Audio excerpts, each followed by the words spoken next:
कि मेरी माँ का सपना है कि भारत को हिंदू राष्ट्र बनाना है और एक हिंदू राष्ट्र जिसमें कि मंदिरों की प्रमुखता हो। तो हमारा अल्टीमेट एम पूरा करना है। और जब तक मंदिर स्वतंत्र नहीं होंगे तो हिंदू राष्ट्र नहीं बन सकता है। और ईश्वर कृपा देखिए, 1 जनवरी 1993 को ऐतिहासिक फैसला आया कि राम जन्मभूमि का दर्शन करना आपका जन्मसिद्ध अधिकार है और सही है। कोर्ट में सारी बातें मानी। जैसे ही मैंने विश्व हिंदू दर्शन मनाया तो मेरे जितने साथी बराती वकील थे सब ने कहा पागल है, ये बार को बांट रहा है। वो कई वकील हिंदू होता है, मुस्लिम होता है, दुनिया की बातें सब ने करना शुरू किया। मैं सुनता रहा कि अगर आपका इरादा पक्का है और काम करना चाहते हो तो आज आपको जो लोग पागल कह रहे हैं, बुरा कह रहे हैं, वही आपको कल को अच्छा कहेगा, अच्छा हो जाएगा। तो देखिए, अयोध्या हो गया, काशी मथुरा, जब तक ये हमारा पूरा नहीं होगा मिशन तब तक हिंदू राष्ट्र बनने को दिखते हैं। ज्ञानव्यापी है, हमारा मंदिर है सदियों से, भगवान शिव के समय से, आदिकाल से। तो आपके घुस आने नमाज पढ़ लेने से मस्जिद थोड़ी हो जाएगी। तो मैं हाईकोर्ट में था उस समय, तो सब जज वकील समझ आते ही थे। मेरे बेटे से, बेटा तुम अपने बाप की तरह न बनना, बर्बाद हो जाओगे, बर्बाद हो जाओगे। 11-12 तक कहा गया कि बाप के नक्शे कदम पे मत चलना, बर्बाद हो जाओगे। वही समझते थे मैं बाकावा इंसान हूँ, मैं गलत इंसान हूँ और मैं जो कर रहा हूँ सब मृग मरीचिका है। और जहाँ जहाँ मुझे पक्का सबूत मिल जाएगा कि मंदिर तोड़कर मस्जिद बनाई गई है, उसको मैं उसके लिए कार्रवाई करूँगा, छोड़ूंगा नहीं।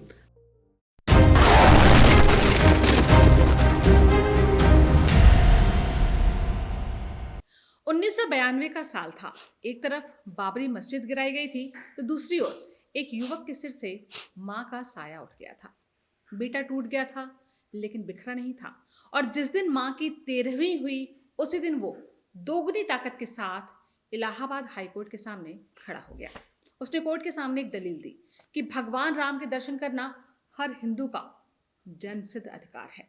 कोर्ट ने इस दलील को माना और इसके बाद जो कुछ हुआ वो अब इतिहास का हिस्सा है। कौन है वो शख्स जिसने हवा के विपरीत जाकर श्री राम जन्मभूमि की लड़ाई लड़ी? बोले भारत में आज हम आपको मिलवाएंगे उसी शख्स से जिनका नाम है हरिशंकर जैन। हरिशंकर जैन जी वरिष्ठ वकील हैं और साथ में हिंदू फ्रंट फॉर जस्टिस के अध्यक्ष भी हैं। बहुत स्वागत है सर आपका। सर, जैसे कि मैंने कहा कि हवा के विपरीत जाना आसान नहीं होता। 1992 वाला जो किस्सा था वो क्या था? देखिए, ऐसा है, जो आपने कहा सही कहा कि हवा के विपरीत जाना ये किसी के लिए आसान नहीं होता, परंतु जिसको जन्म से शिक्षा मिलती है और बाल्यकाल उसी तरह बन जाता है तो मेन अवस्था में आते आते आदमी बहुत कुछ उसी हिसाब से बन जाता है। मैं थोड़ा डायरेक्ट प्रश्न बना के थोड़ा पीछे बता रहा आपको। मैं जहाँ पैदा हुआ था तो मेरे पिताजी सरकारी पद पर थे, जुडिशल सर्विस में थे। वो प्योर सेकुलरवादी विचारधारा के थे और जिसको बोलते हैं कि गांधी टाइप के थे जी। और वो हिंदू मुस्लिम कोई भेद नहीं समझते थे, नहीं समझते जो सो कॉल्ड आज के चल रहा है। आपके जज थे? जज थे जी। ईमानदार बहुत थे। उनका 33 साल की सर्विस 36 साल से हुआ। खैर वो एक अलग बात है। विचारों से वो बिल्कुल सेकुलरवादी थे, कहते हिंदू मुस्लिम का होता है सब, वो ये जो विचारधारा चल रही उसके थे। दूसरी मेरी माँ थी जो बिल्कुल कट्टर, जिसको बोलते हैं आज के ज़माने में लोग बोलते हैं सांप्रदायिक, कट्टर हिंदू थी, वाइब्रेंट हिंदू थी। और वो बिल्कुल जिसको कहते थे, उनका कहना था कि देश में मुसलमानों को रहने का हक नहीं है और जो पार्टीशन हुआ तो इनको चले जाना चाहिए था, यहाँ है क्यों? तो मेरे माँ पिताजी दोनों बिल्कुल विपरीत विचारधारा के थे। हाँ। तो मैं 8वें महीने पैदा हुआ था, इसलिए 8 साल की उम्र में बीमार बहुत था, जिसके बाद मैं स्कूल नहीं जा पाया। तो मेरा पालन पोषण, घर में रहना, काम करना सब मेरे माँ के साथ हुआ। 8 साल की उम्र तक माँ ने मुझे पढ़ाया लिखाया सब किया।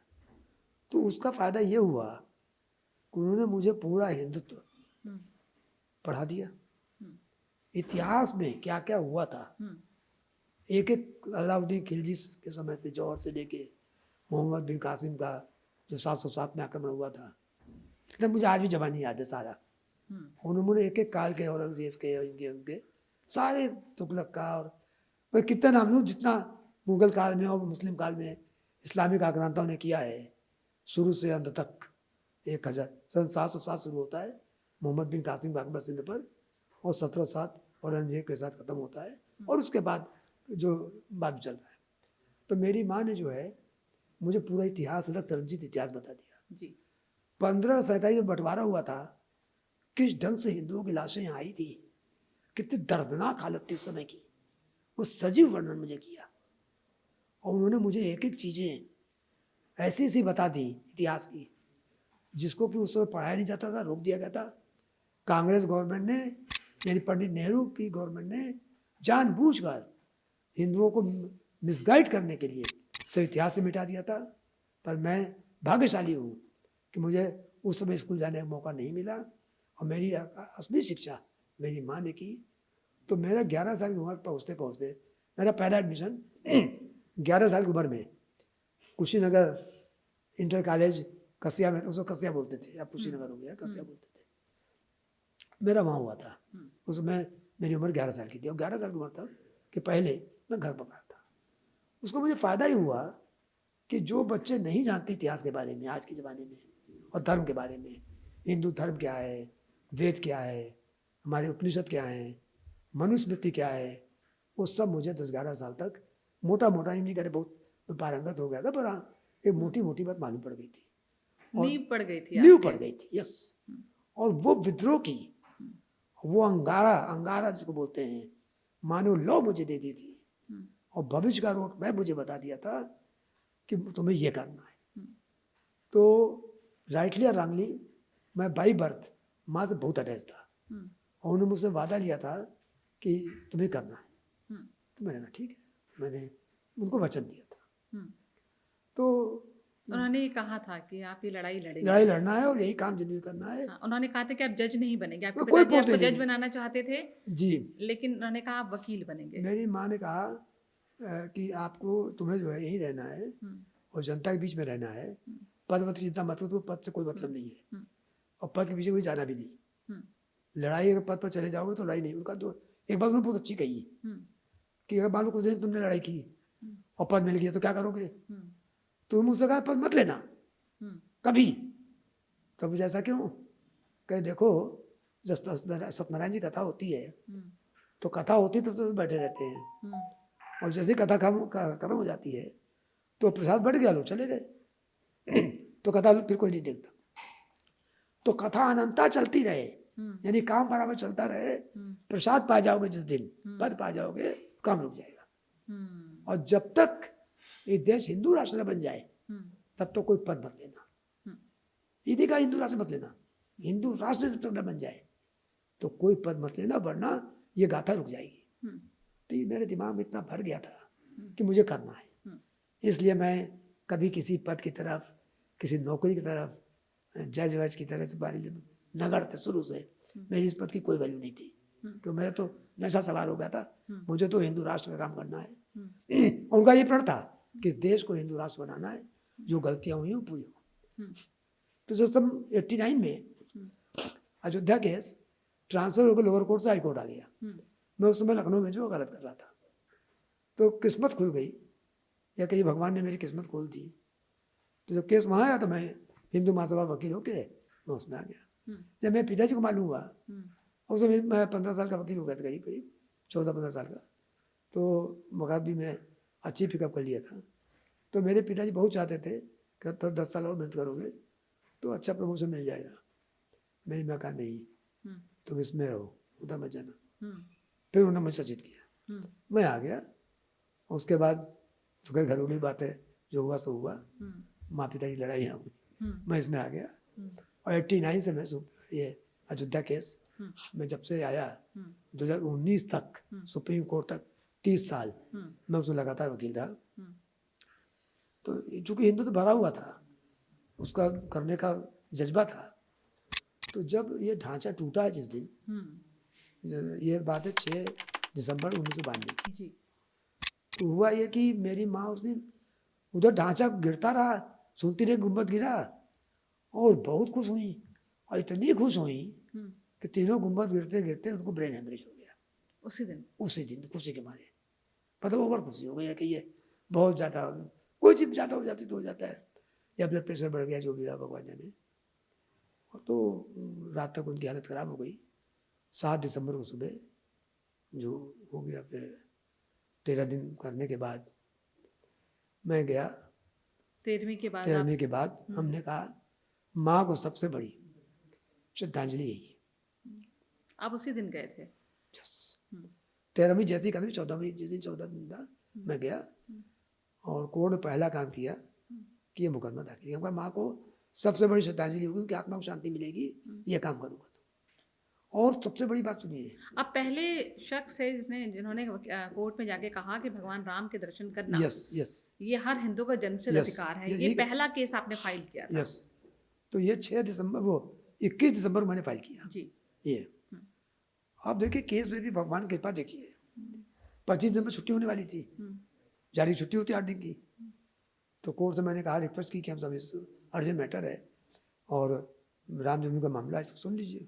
कोर्ट ने छुट्टी बस सुनने को नहीं, तो देश बवाल बहुत हो जाएगा और हिंदू का अधिकार है, दुनिया की बात कही। तो कोर्ट ने छुट्टी में 26, 27, 28 दिसंबर जारी छुट्टी में ये केस चला 3 दिन, और पूरी बातें हुई। उसमें मैंने जो ये आपको और बता दूं, ये कॉन्स्टिट्यूशन में श्री राम और श्री कृष्ण ये कॉन्स्टिट्यूशन के पेजेस पर हैं। ये पहले लोगों को नहीं मालूम था, आपसे बता रहा हूँ ये बात कि भगवान राम और भगवान कृष्ण संविधान के पेजेस पर इंग्रेव्ड है, उनका चित्र है। ये बात लोगों के संज्ञान में ज़्यादातर नहीं थी, और इसी तर्क के साथ आप अदालत में गए थे? इस तर्क के साथ गए कि भगवान राम संवैधानिक संस्था है। और इसके साथ बता रहा हूँ, आर्टिकल 25 में उनका दर्शन करना, उनके जन्म स्थान टू पे होमेज, ये हमारा फंडामेंटल राइट है। और ईश्वर कृपा देखिए, 1 जनवरी 1993 को ऐतिहासिक फैसला आया कि राम जन्मभूमि का दर्शन करना आपका जन्मसिद्ध अधिकार है और सही है। कोर्ट में सारी बातें मानी, 67 पे जजमेंट है, और कहा कि सही कह रहे हैं, पेशेंट अलाउ की। और उसके बाद दर्शन वहाँ पर जो मेकशिफ्ट टेम्पल था, गिरने के बाद जो मेकशिफ्ट टेम्पल बना दिया, उसमें दर्शन शुरू हो गया। इसका फायदा ये हुआ कि 7 जनवरी, देखिए 1 जनवरी को दर्शन याचिका स्वीकार हुई, 7 जनवरी को वो आ गया, अध्यादेश आ गया कि यह गवर्नमेंट ऑफ इंडिया इसको एक्वायर कर रही है, और जो स्थिति यथा स्थिति बनी जाएगी। तो जो पूजा हो रही थी वो पूजा कंटिन्यू रही। अब तो घर मंदिर वाले तो कोई बात ही नहीं है। तो मैं इसलिए अपने आप बहुत लकी मानता हूँ कि उस लाइन में उस जमाने में, उस बीज को डालने में आपका उस जमाने में जबकि राम जी का काम करना या जारी छुट्टी में, समझ लो 90% मुस्लिम होते थे, 10% भी हिंदू, वो भी स्टाफ के लोग होते थे। बहुत कम लोग हमारे साथी बराती लोग वहाँ पर थे, या बहुत कम थे, 90% वो थे। उस बीच में सकुशल सब हो गया, ऑर्डर हो गया, और राम जी को दर्शन हो गया। तो मैं अपने आप को लकी मानता हूँ कि ईश्वर का काम करने में सौभाग्य मिला। ये भाग्य है और माँ के आशीर्वाद का प्रताप। तो आपने अपनी माँ को दिया हुआ वचन तो निभाया? पूरी जिंदगी निभाया, आज तक निभा रहा हूँ। आज तक आप निभा रहे हैं और निभाऊंगा। और ईश्वर ने आपका साथ दिया, साथ में धमकियां भी तो आई हैं? धमकियां भी तो आई। धमकियों का सिलसिला कब शुरू हुआ? देखिए, धमकियां तो आती रहती हैं। जो व्यक्ति धमकियों की परवाह करेगा, पहली धमकी आपको कब आई थी? और डर जाएगा, वो काम नहीं कर सकता। जी। मेरी माँ जो है वो पूजा पाठ बहुत करती थी जी। उनका शास्त्र पर हुआ था, तो उन्होंने मुझे बता दिया था, सूत्र बता दिए थे कि डरना नहीं, कभी काम करोगे तो गोली आवे, बंदूक आवे, अगर तुम्हारा मार सच्चा है तो कोई बाल बाका नहीं कर सकता। पर हाँ, ये भी कहा था दोगलापन मत करना। दोगलापन मतलब कर रहे हैं, अब कहीं से ऑफर आ गया कि जरा कुछ मिल रहा है, चलो इसको रोक दें, पद मिल गया, पैसा मिल गया, कहीं ये काम ना करना, तो कोई छू नहीं पाएगा।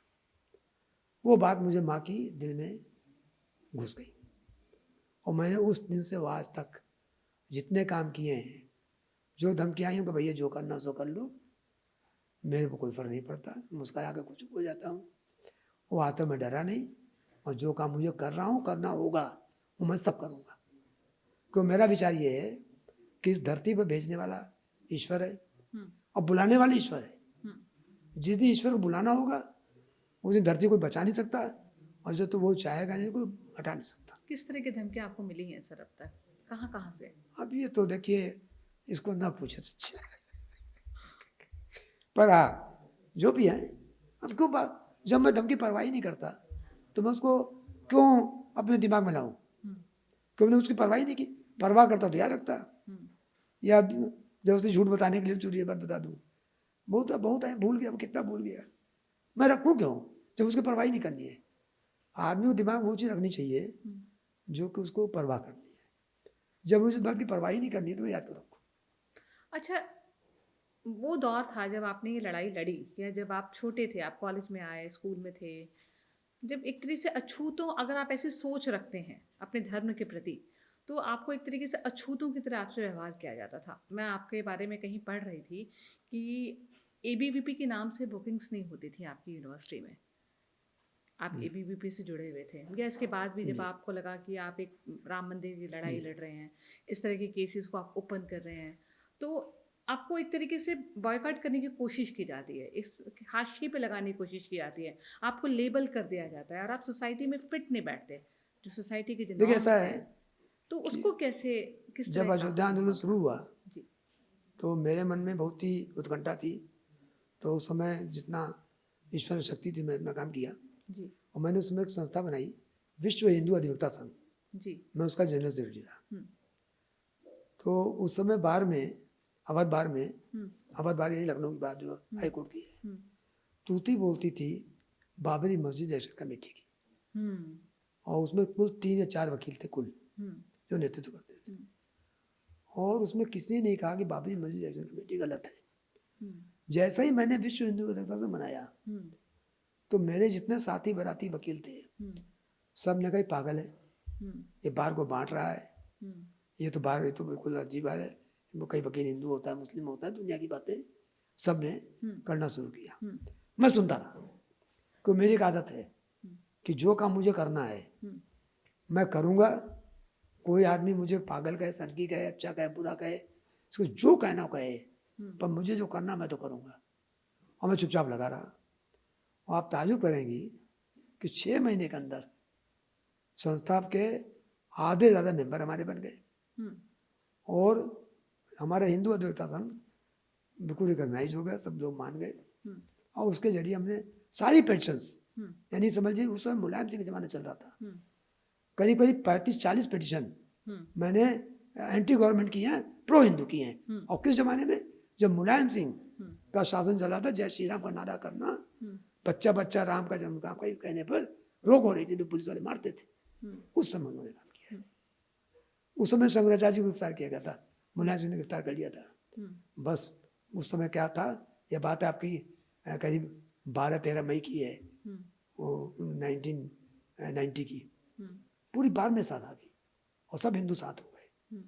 वो आपको और बताऊं, 9 नवंबर 1989 को जब पहला शिलान्यास हुआ था, याद होगा आपको, पहला शिलान्यास हुआ था वहाँ पर अयोध्या में, तो हम लोगों ने हाई कोर्ट परिसर में एक जलसा किया था, और था कि लंच पीरियड में सब जुटेंगे।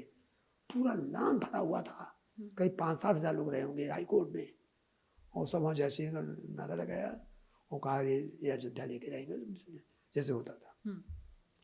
तो काम चलता रहा, काम चलता रहता है। मेरा समझ ये है कि अगर आपका इरादा पक्का है और काम करना चाहते हो, तो आज आपको जो लोग पागल कह रहे हैं, बुरा कह रहे हैं, वही आपको खुद को अच्छा कहेगा, अच्छा हो जाएगा। तो मेरा बेटा जब आया वकालत में, जो मैं हाईकोर्ट में था उसमें, तो सब जज वकील सबको जानते ही थे, सबने ये नहीं कहा, और मेरे सामने कहा, कम से कम कोई बहुत लोग नहीं कहते, कहा मेरे सामने, मेरे बेटे से, बेटा तुम अपने बाप की तरह न बनना, बर्बाद हो जाओगे। बर्बाद हो जाओगे। ये कब की बात है सर? ये बात है 2011-12 की। 11-12 तक 11 कहा गया कि बाप के नक्शे कदम पे मत मत चलना। चलना, बर्बाद हो जाओगे। हम्म। इन्होंने तो हमने बर्बाद करी थी, तुम्हें बर्बाद। और आपको भी कहा होगा कहाँ बेटे को फंसा तो रहे कहाँ हो। फंसा, इसको मत लाइए, उस लाइन में मत लाइए, हाँ, आपकी जिंदगी तो आपने निकाल दी। आपने कहा इसको मत लाइए। हम्म, तो जो लोग हमको मानते भी थे, मान लीजिए ऐसे नहीं से बुरे थे, मानते भी थे, पर हमारे प्यार के कहते थे, हाँ, वही समझते थे मैं बाकावा इंसान हूँ, मैं गलत इंसान हूँ, और मैं जो कर रहा हूँ सब मृग मरीचिका है। न कभी अयोध्या मंदिर बन पाएगा, न हिंदुत्व का कुछ हो पाएगा। जो हिंदू का नाम लेगा वो जेलों में होगा या बर्बाद हो जाएगा, और ना कोई पद पाओगे, ना पैसा पाओगे, ना कोई प्रतिष्ठा पाओगे। तो कहा तुम, और मेरे पास कुछ था भी नहीं, तो कहा तुम पैसा पैदा करो और कायदे करो, इनकी आदत सीखो। तो मेरे बच्चे को, बेटे को सब नहीं आई थी। सोचिए किसी बाप के सामने कोई कहे कि इनकी तरह न बनना, तो कैसा लगेगा। बस उसको मुझे कोई फर्क नहीं पड़ा। लेकिन बेटे में तो जीन्स आपके चले गए थे। और मैंने बेटे से एक बात कही, हाँ, नहीं जीन्स मैंने उसको ये बात है 2015 के आसपास की है। हाँ, मैं सुप्रीम कोर्ट आ गया, हम लोग को एक बात साफ साफ है, ये डिसाइड कर लो, हाँ, मेरी तो कोई रोक नहीं है, हाँ, अपनी माँ से बात कर लो, हाँ, तुम्हें इस लाइन रहना है कि उस लाइन रहना है, डिसाइड हो से। मैं बिल्कुल जोर नहीं डालता। उसने कहा नहीं, 2-3 सोचा, जो भी रहा मैं बात की, कहा नहीं हम इसी लाइन चलेंगे, हमको ये पसंद है। तो हम कहा समझ लो भविष्य अंधकार में है। हाँ, बिल्कुल। हमने कह दिया भविष्य अंधकार में है, उतना आसान जीवन तो नहीं होगा। नहीं होगा। बिल्कुल। तो कहा ठीक है, जो आप, आलोचनाएं बहुत ज्यादा yes, होंगी। yes। तो ऐसा नहीं मैं जानबूझ खींच के जान जबरदस्ती नहीं ले आया हूँ, नहीं, लेकिन आपने कंडीशनिंग तो की ही। वो घर का माहौल था। घर के माहौल में आपने, जैसे आपकी कंडीशनिंग हुई आपकी माता जी हाँ ने जी, की, हाँ जी। वैसे ही आपने अपने हाँ, बेटे ये के साथ भी किया। घर का माहौल मेरा जो है जी, वो पूरा प्रो हिंदू था। जी। और पिताजी आपके कुछ नहीं कर पाए। वो कुछ नहीं कर पाए। जैसे हमारे यहाँ जी, सामान लेना है, जी, चीज़ करना है, फिल्म में जा, जैसे मैं हूँ, हाँ, मैं बताऊँ आपको, मेरी शादी 83 में हुई थी, जी, तो मुझे पिक्चरों से कोई प्यार नहीं था, मुझे पिक्चरों से बहुत नफरत थी। मैं बल्कि कई पिक्चर के बारे में, बॉलीवुड के बारे में ज़्यादा जानता भी नहीं था। पर मेरी वाइफ जो है वो जस्ट रिवर्स है। तो आपने रामायण भी नहीं देखी होगी, पिक्चर नहीं थी नहीं, लेकिन। रामायण तो वो बात की बात बता दी आप। हाँ, हाँ, नहीं, संपूर्ण रामायण, उस वक्त तो नहीं देखी होगी, लेकिन उसके बाद। संपूर्ण रामायण में जाके देखा है, तब जो बहुत पहले आई थी, हाँ, मैं छोटा था, हाँ, वो नहीं कह रहा हूँ, हाँ, आम पिक्चर बता रहा हूँ। हाँ, वो आपको नहीं पसंद थी। मुझे पसंद नहीं थी, कोई 3 घंटे पिक्चर आज बैठा मुझे मन नहीं लगता, मुझे कोई इंटरेस्ट नहीं था। हम्म, मेरी वाइफ जो है वो मेरी जस्ट रिवर्स है एकदम, वो भी मेरे पिताजी की स्टाइल पर है। उनको पिक्चर बहुत पसंद था। हाँ, तो अब उनका ही था कि उनको, अब शादी नहीं, शादी थी, अब आई तो उनकी शर्त थी कि हमको पिक्चर हर हफ्ते दिखना है। हम कहीं तो बड़ी समस्या हो जाएगी, तो हमने कहा एक शर्त है। हाँ, शर्त, चलिए पिक्चर दिखाऊंगा, पर एक शर्त है, खोज दीजिए उसमें मुस्लिम हीरो नहीं होना चाहिए। आपने ये शर्त रख दी? ये शर्त रख दी। वो जमाना तो अलग था।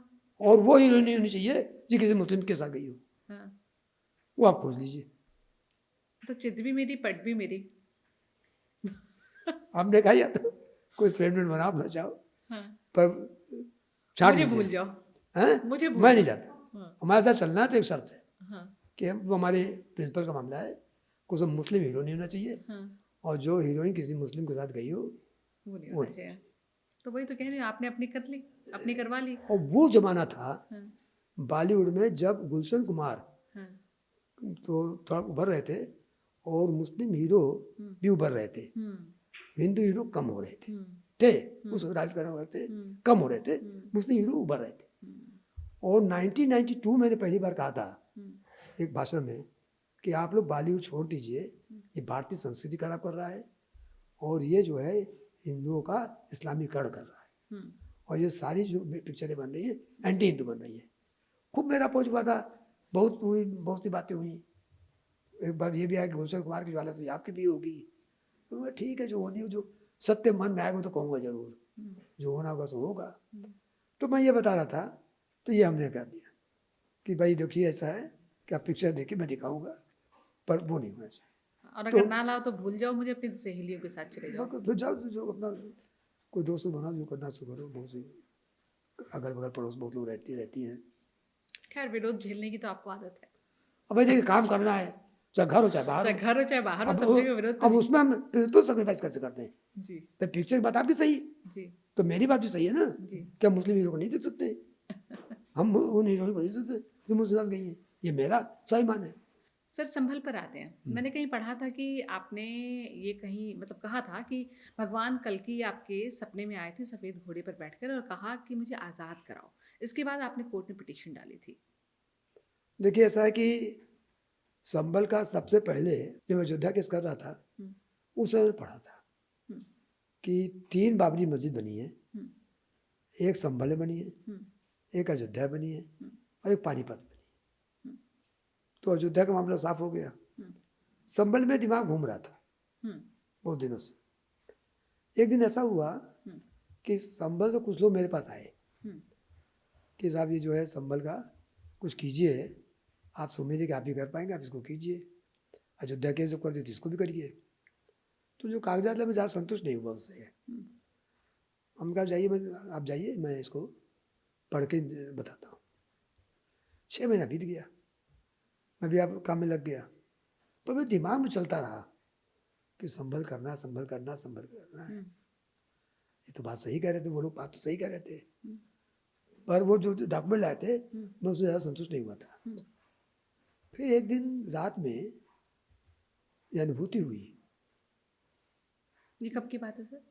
ये बात आप समझ लीजिए कि ये मैंने फाइल किया नवंबर 2024 में, 1 साल पहले, हम्म, यानी कि 23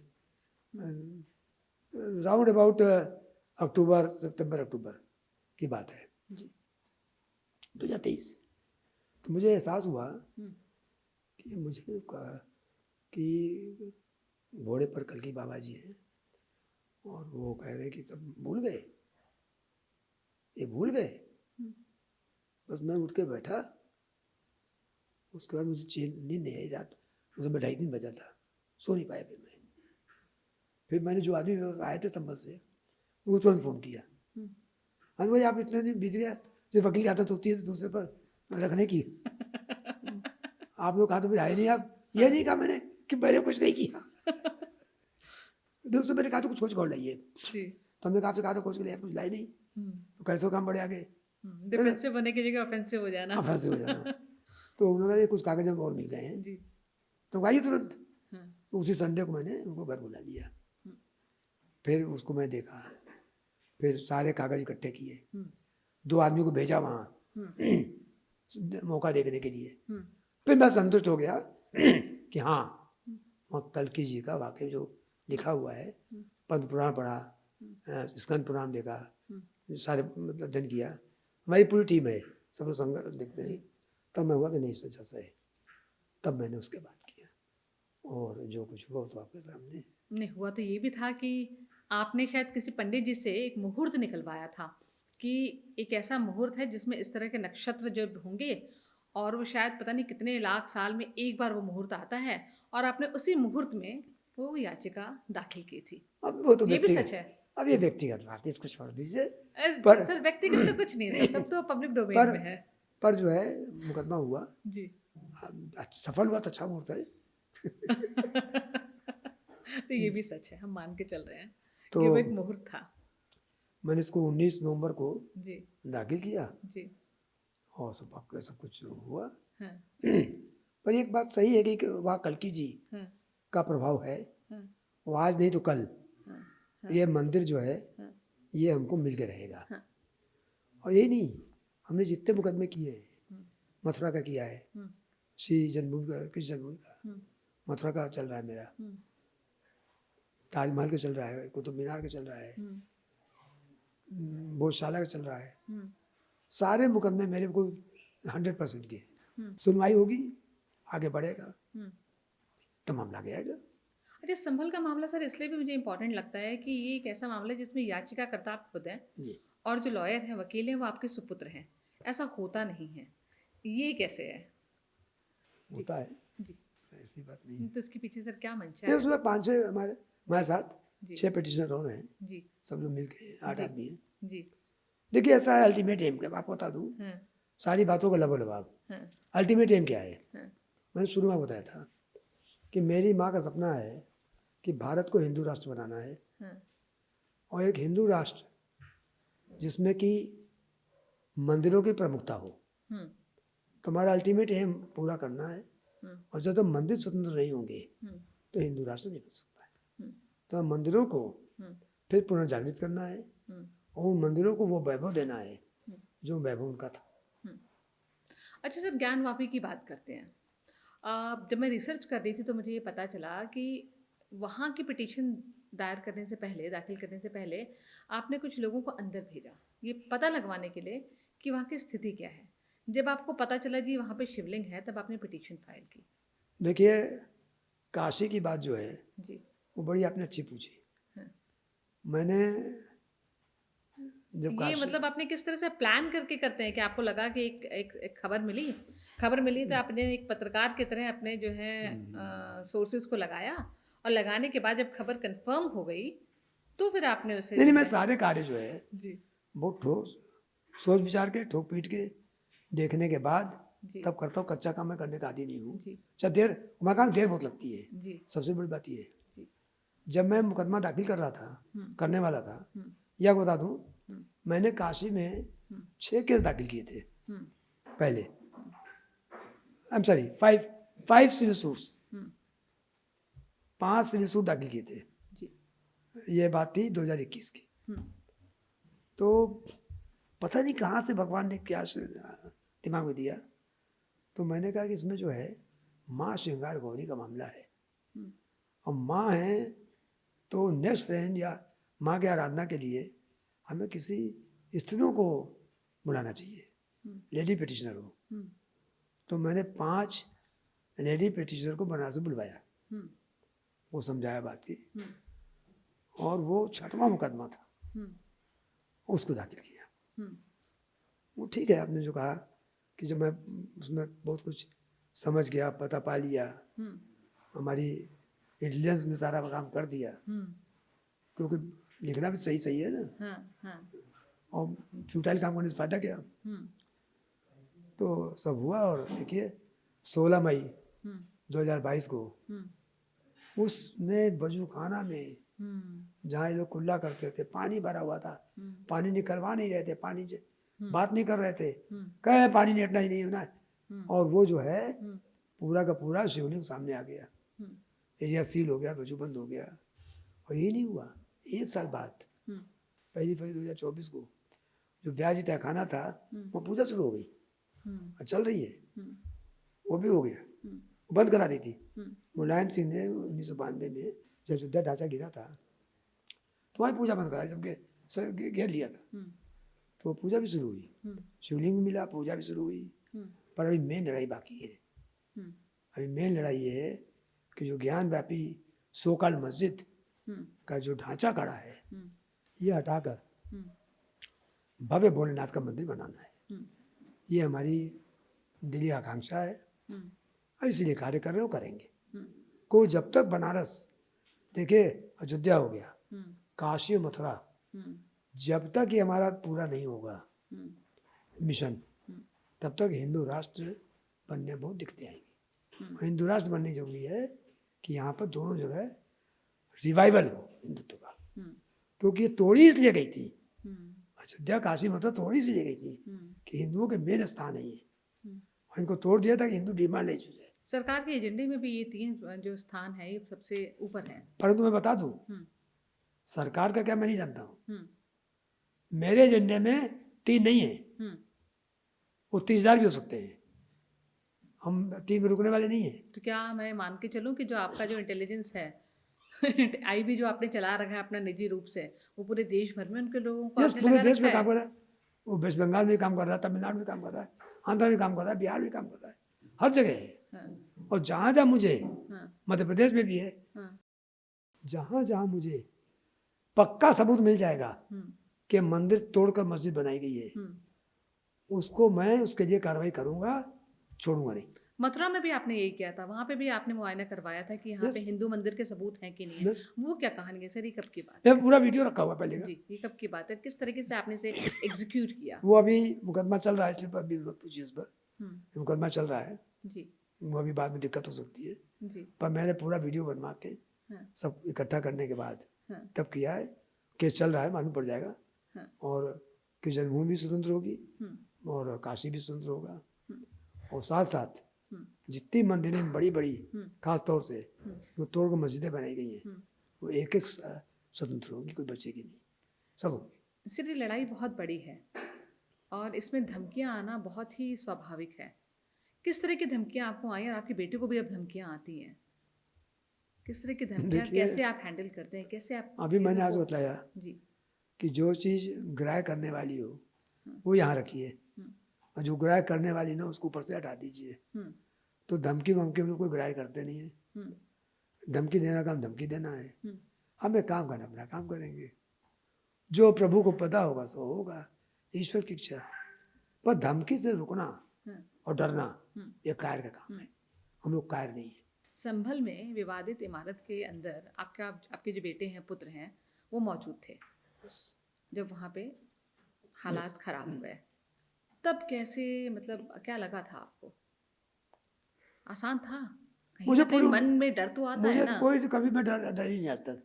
मुझे पूरी उम्मीद थी कि ईश्वर भला करेगा, सत्य का रास्ता है तो सब शुभ शुभ रहेगा, अच्छा रहेगा और कुछ नहीं होगा। और मेरे बेटे ने बड़े टैक्टफुली, बड़े कायदे से किया।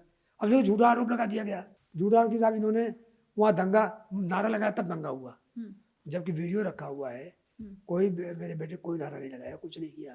हम्म, चुपचाप करा के और सिक्योरिटी के साथ हम्म, थाने तक आए और वहाँ से घर चले आए। हम्म, पूरा वीडियो रखा हुआ है।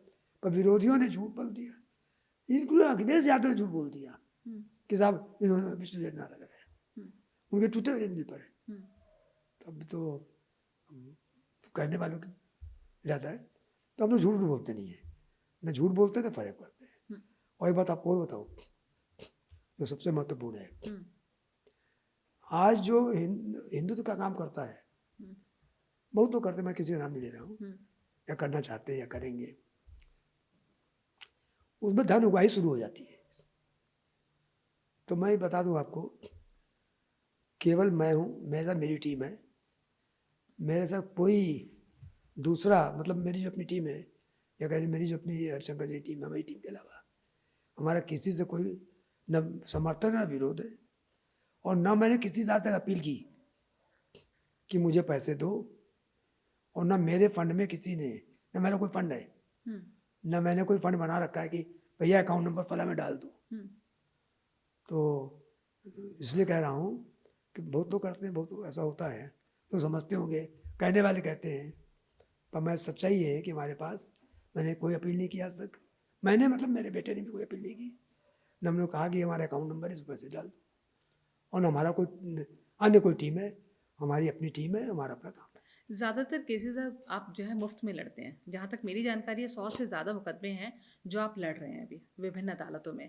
मुफ्त में केसेस लड़ना आसान होता है क्या? देखिए, कैसे फिर चीज़ें मैनेज होती हैं?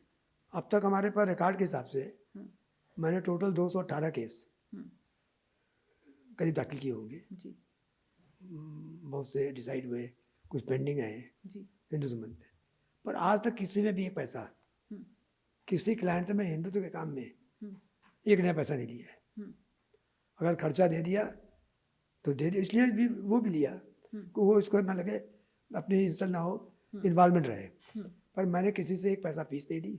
हम्म, और अरे खर्चा क्या है, 1,500 रुपये, वो भी टाइप टिकट के, हमारा उससे कोई मतलब नहीं होता। हम्म, और क्योंकि मैं समझता हूँ, जिसको आप एक वर्ड बोलते हैं, हमारे बोलते हैं दान, हम्म, एक जगह बोलते हैं जकात। हम्म, तो हम जिस कौम में पैदा हैं, हम्म, कौम मतलब जिस धर्म में पैदा है, हम्म, उस धर्म को कुछ देना हम्म, हमारी ड्यूटी है।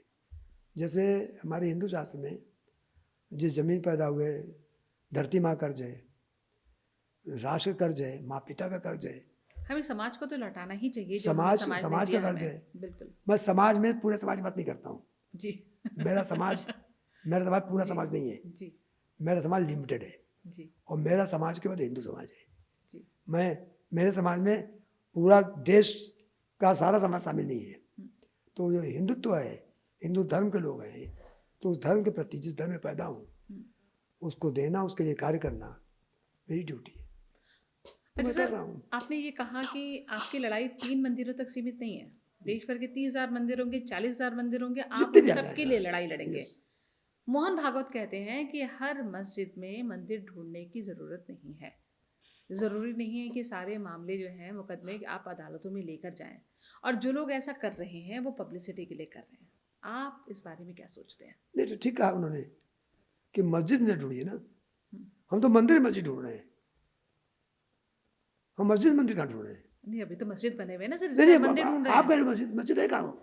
हाँ, हमारी मंदिर है, हाँ, तो आपके कब्जा मंदिर में मस्जिद नहीं हो जाएगी। हाँ, आप मेरे घर में चली आइए हम्म, और नमाज पढ़ना शुरू कर दीजिए, हम्म, तो क्या अपना घर नमाजी का हो जाएगा? हम्म, हम अपने मंदिर में गए हैं, ज्ञानव्यापी है हमारा मंदिर है सदियों से, भगवान शिव के समय से आदिकाल से। हम्म, तो आपके घुस आने नमाज पढ़ लेने से मस्जिद तो नहीं हो जाएगी। हम्म, भागवत जी ने कहा है कि मस्जिद मंदिर मत खोजिए। हम्म। हम मस्जिद मंदिर बिल्कुल नहीं खोज रहे हैं, सही कहा उन्होंने, हम मंदिर मस्जिद खोज रहे हैं। सर ये तो शब्दों का खेल है ना। अब देखिए, बात तो शब्दों की है, कोर्ट कही बात शब्दों की होती है। मोहन भागवत अगर कुछ कहते हैं जो जनता समझती है उसमें, और जो देखिए, आप कह रहे हैं, दोनों में फर्क है। देखिए जनता क्या समझती है मैं नहीं जानता हूँ, जी, मैं तो कानून का आदमी हूँ, जी। कानून की उनकी बात मैं चर्चा मानता हूँ। हम्म, अरे मस्जिद होगी तो मंदिर मत ढूंढिए, सही बात है, हम मस्जिद को ढूंढने जाए। आप अपने मंदिर की तलाश कर रहे हैं क्योंकि आपके मुताबिक वो मंदिर था जिसमें मस्जिद बनी है। नहीं, मस्जिद नहीं बनी है, हाँ। ढांचा है। हाँ, ढांचा है। आप उसमें जबरन चले आए हैं। हाँ, कोई हिंदू लाइए हाँ, कि once a temple always a temple. Hmm, अगर एक बार हम्म, एक मंदिर बन गया हम्म, तो जिसको बोलते हैं क़यामत वर्ड बोलते हैं, हम्म। यानी सृष्टि के अंत तक वो मंदिर रहेगा। जैसे कि वक्फ कर दिया तो वक्फ हमेशा हमेशा वक्फ रहेगा। वैसे ही तो मंदिर क्या जो बन गया सो बन गया। तो क्या मुस्लिम ला ज़्यादा पावरफुल है या सुपीरियर है? भैया हमारी मंदिर है, मंदिर थी, है, बिल्कुल ठीक बात। आप कब्जा कर लेने से या आप कह देने से कि मस्जिद हो गई, हाँ, तो भागवत जी जो काम उसका अच्छे से पालन कर रहे हैं। हाँ, हम किसी मस्जिद नहीं जा रहे खोजने, उनकी बात मानेंगे, पर मंदिर के अंदर जो मस्जिद बनी है उनको एक भी नहीं छोड़ेंगे, ये बिल्कुल तय है। और रही बात पब्लिसिटी स्टंट की, तो जो करता हो सो करता होगा, जो करता हो सो करता होगा, मैं तो अपने जान पर खेल के काम कर रहा हूँ। हाँ, तीसरी बात, हाँ, मेरी बात भागवत जी ने मान ली, हम्म, या आपको लेटेस्ट नहीं मालूम होगा, हाँ, हाँ। वो मेरी बातों से आपने इम्प्रेस। संदेश पहुंचाया क्या कोई, क्योंकि आप आरएसएस से नहीं। जुड़े हुए हैं, कि भाई आप क्या बोल रहे हैं? नहीं नहीं नहीं, शब्दों का चयन किसी नहीं, हाँ, की उनकी शान में बोलने का किसी को हक नहीं है, जी, न मेरी औकात है। जी, मैं कुछ और कह रहा हूँ, जी, उन्होंने अप्रिशिएट किया इस बात को कि हम लोग जो काम कर रहे हैं सही कर रहे हैं। आपने पढ़ा होगा, आरएसएस ने अपने स्वयं सेवकों से कह दिया है कि आप काशी मथुरा का केस करने के लिए स्वतंत्र हैं, हमारी तरफ कोई रोक नहीं है। हाँ, तो मान लिया हमारी बात, हाँ, सही कर रहे हैं। अब बात कहाँ कर रह गई? हाँ, पढ़ा गया आपने लेटेस्ट नहीं, वक्तव्य ये आया हाँ, है हाँ, कि उन्होंने हंस बोले साहब ने कहा है कि काशी मथुरा का केस करने के लिए हमारे स्वयंसेवक स्वतंत्र हैं, कोई बंधन उन पर नहीं है। यानी जो मैं कर रहा हूँ वो सही कर रहा हूँ, ये बात संघ ने मान लिया है। और बता दूं, संघ हमारा मातृ संगठन है, संघ से अलग होके हम कभी नहीं जी सकते, ना सोच सकते हैं। भागवत जी का जो कहा वो सर माथे पर है, और उनकी प्रतिष्ठा हमारी प्रतिष्ठा है। इसीलिए मैं कह रहा हूँ कि जो क्या जनता समझती है मुझे से मतलब नहीं है कि हम मंदिर में मस्जिद खोज रहे हैं, और जिन जिन मंदिरों में, या हम इसे ऐसे कहें कि आप अपने मंदिरों को खोज रहे हैं जो कहीं जो है नहीं मंदिर वही है, मंदिर वहीं पर है, इनको वापस अब आप रिक्लेम कर रहे हैं। आप घुस आए मेरे घर में, आप मेरे घर में आकर नमाज पढ़ने लगे तो सब मस्जिद नहीं हो जाएगी।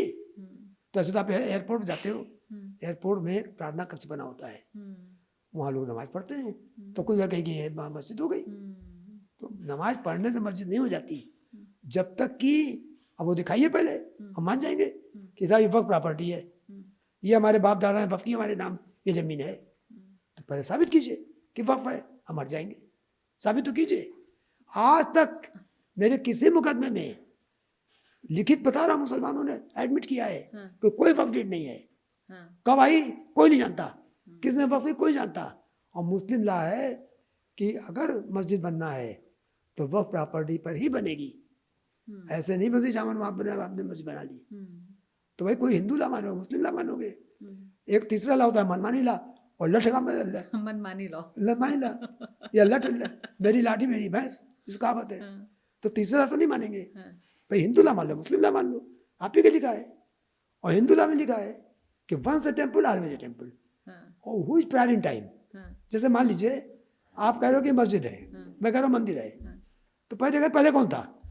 अगर ये साबित हो जाता है कि पहले मंदिर था, हाँ, पहले मंदिर था, प्रिंस साबित होगा प्रिंस मंदिर का है। हाँ, 2000 साल पहले का जो मुसलमान कहीं कहीं दूर दूर तो नहीं था, हम्म, तो क्या माना जाएगा? हम्म, आपके हिंदुस्तान आने के पहले का है, हम्म, उसमें राजपूताना शैली की सब चीजें मिल रही हैं, खम्भे उसके मिल रहे हैं, हम्म, जो तूप है वो सब दिख रहा है कि मंदिर का ढांचा है। हम्म। जैसा आप वहाँ जाइए, काशी में जाइए, आप कुतुब मीनार भी तो आप बता रहे थे। अभी बता रहा हूँ, हाँ, पश्चिमी दीवार देख लीजिए, हम्म, पश्चिमी दीवार पूरी की पूरी, आप एक बार जाइए और दिखाइए, मैंने कोई कह देगा नेकेड आई से क्या तो पूरे देवी देवता बने हुए, एंट्रेंस गेट था मंदिर का। अब वहाँ कुतुब मीनार चली जाइए, कुतुब मीनार, पूरी कुतुब मीनार में ये साहब भगवान की मूर्तियाँ टूटी टूटी पड़ी हुई है, वो लिखा भी हुआ है। लिखा हुआ है। अब बताइए, आप कहते हो दो बातें सुनी बड़ी, आपको मैं इधर बताऊं, हर मुसलमान बहुत गला फुला के बड़े शान से कहता है कि अगर यह साबित हो जाए कि यह मस्जिद मंदिर थी और तोड़ बनाई गई तो ये हमारे इस्लाम में कबूल नहीं होता, हम कभी ऐसा काम नहीं कर सकते।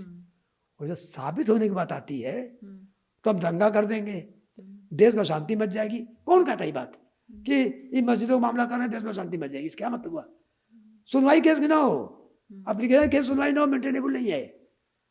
और सुप्रीम कोर्ट तो कहते साहब इससे देश में अशांति मच जाएगी। यानी कि जब साबित करने चलते हैं कि एक्चुअल में मंदिर है तो देश में शांति मच जाएगी। तो आप कह रहे हैं यथास्थिति बनाए रखिए, जो है जैसा है उसको वैसे ही छोड़ ये तो नहीं हो सकता, ये तो नहीं हो सकता कि सदियों की गुलामी और सदियों का बोझ, गुलामी के दास्ता और ये ढांचे जो गुलामी काल के कहे जा रहे हैं कि हम तुम्हारे बाप दादा के साथ ऐसा कर चुके हैं और उसको आज का युवा देखता रहे, अब ये नहीं हो सकता।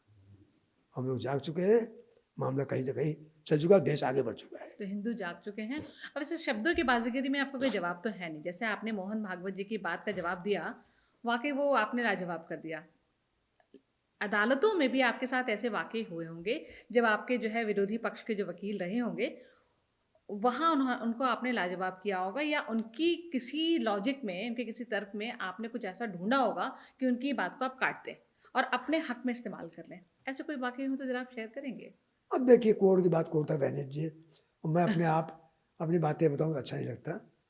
कोई मिला आप ना बताएंगे तो सर कौन बताएगा? नहीं, बता रहे तो आप ही को पड़ेगा। नहीं, वो थोड़ा सा कहीं कुछ ऐसा जो आपको याद रह गया हो इतने सालों की वो प्रैक्टिस में, डिकोरम के खिलाफ हो जाएगा।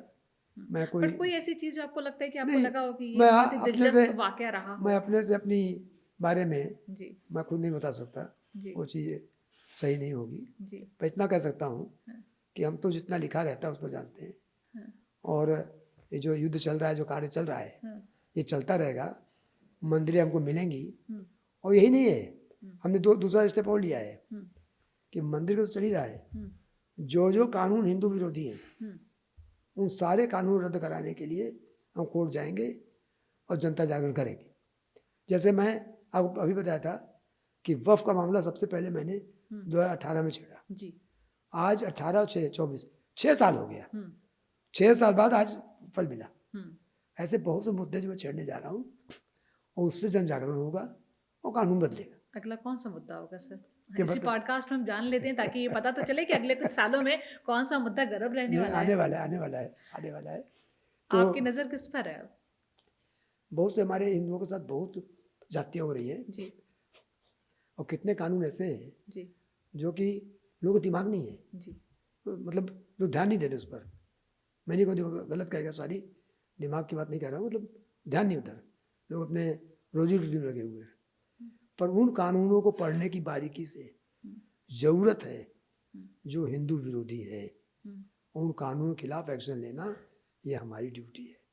तो हमारा मंदिर चल ही रहा है, साथ साथ जो कानून हिंदू विरोधी बने या एंटी हिंदू बने या प्रो किसी के लिए बने, जैसे बफैटा प्रो मुस्लिम था, ऐसे बहुत से क्रिश्चियन का भी मामला है, ऐसा नहीं खाली मुस्लिम का मामला है। ये बता दूं आपको, I am not Christian supporter. मेरे लिए मुस्लिम और क्रिश्चियन दोनों इक्वल हैं, और क्रिश्चियंस के बहुत से ऐसे मामले हैं जो लुके छुपे हैं, हम्म वो भी आपके सामने आएंगे बहुत जल्दी, बहुत जल्दी आएंगे। बहुत लुके छिपे मामले हैं। मतलब आप इशारा कर रहे हैं कि अभी बहुत कुछ आपके देखिए तरकश में तीर ऐसे बाकी हैं जिनसे आप हलचल मचाने वाले हैं। देखिए, इस देश में, तैयार रहे हम। इस देश में जब तक हिंदू वर्चस्व नहीं होगा, जी। वो एंटी एंटी धर्म फोर्सेज और एंटी नेशनल फोर्सेज जब तक परास्त नहीं होगी, देश तरक्की नहीं कर सकता। आप कहीं बात कीजिए, क्या कहेंगे? लेकिन क्या देश में से अशांति नहीं होगी? तो डरते रहिए, डरते रहिए, आप आक्रमण होता है डरते रहिए। ये तो वही हाल हुई कि कोई आपके महल में चला आया, जो पहले जमाने में होता था, दो कब्जा किया, भाई छोड़ो छोड़ो, कौन भाई 2 मांग रहे और दे दो। अब 4 होगा उसके पास, कहा थोड़ा सा और मांगे इतना और दे दो, अब देते रहो कि शांति ना हो। तो अब जो अशांति हो शांति हो, अब इसको हम लोग क्या कर सकते हैं? देखिए, अशांति तो आप कहें हम शाहीन बाग करें, हम सड़कों पर आ जाएं, तो बात समझ में आती है। अरे भाई, हम जितने काम कर रहे हो किया है, कोर्ट थ्रू किया है। अब कोर्ट थ्रू भी अगर आवे तो आपको अशांति हो रही है, तब जाए कहाँ? वाकई एक महत्वपूर्ण बात कही सर ने, और ये भी जता दिया कि ज्ञानवापी, मथुरा, चाहे कुतुब मीनार, चाहे संभल, ये सब तो अभी ट्रेलर है, अभी बहुत लंबी लड़ाई बाकी है जिसके लिए सर तैयारी कर रहे हैं। और उनका ये कहना है कि हिंदू राष्ट्र की उस लड़ाई को, इस अभियान को वो जारी रखेंगे, क्योंकि यही उनके जीवन का लक्ष्य है, यही उनके संस्कार हैं जो उनकी माता जी ने उन्हें दिए थे, और इसी लक्ष्य के साथ वो लगातार लगे हुए हैं। आपका बहुत शुक्रिया सर हमारे इस पॉडकास्ट में आने के लिए। बोले भारत के इस पॉडकास्ट में आज इतना ही। जल्द मुलाकात होगी एक नए पॉडकास्ट के साथ, तब तक के लिए नमस्कार।